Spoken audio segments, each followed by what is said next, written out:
જયશ્રી ગોખલેશ,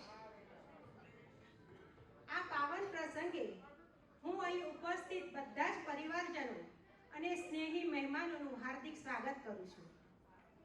અહીં પધારવા બદલ આપ સૌનો દિલથી ખૂબ ખૂબ આભાર.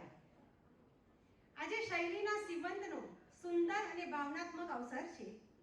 એક એવી ઋતુનો જ્યાં જીવનમાં નવા આત્માનું આગમન થવા જઈ રહ્યું છે.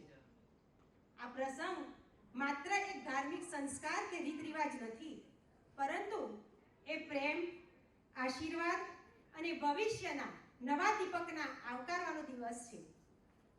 શૈલી માત્ર મારી વહુ નથી, પણ એ અમારી દીકરી સમાન છે. જ્યારે એ ઘરમાં આવી ત્યારે ઘરના દરેક સભ્યના દિલમાં પ્રેમથી એણે સ્થાન બનાવ્યું. એના પ્રેમભર્યા વર્તન અને સમજદારીથી એણે ઘરમાં આનંદ ભરી દીધો અને પરિવારમાં સાકરની જેમ ભળી ગઈ. એના સંસ્કાર અને સાદગીથી આખા પરિવારમાં ખુશખુશાલી આવી ગઈ.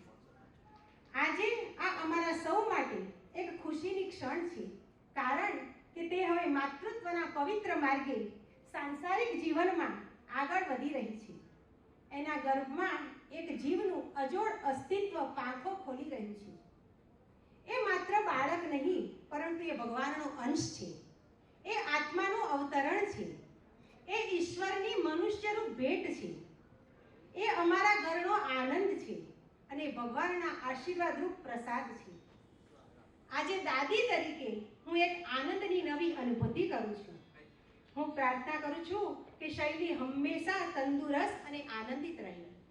આવનાર બાળક સુંદર, તેજસ્વી અને સંસ્કારવાન બને અને મારા દીકરાઓના જીવનમાં સદાય પ્રેમ અને શાંતિ વહેતી રહે, એ જ પરમ કૃપાળુ દાદાજી શ્રી ગોકુલનાથ પ્રભુચરણની પ્રાર્થના. હું ફરીથી અહીં ઉપસ્થિત દરેક મહેમાનોનો, કુટુંબીજનોનો દિલથી આભાર માનું છું. આજે આપણી હાજરીએ આ પળને વધુ પાવન, યાદગાર અને શોભાયમાન બનાવી. ફરીથી એકવાર સર્વેને જય જય શ્રી ગોકુલ.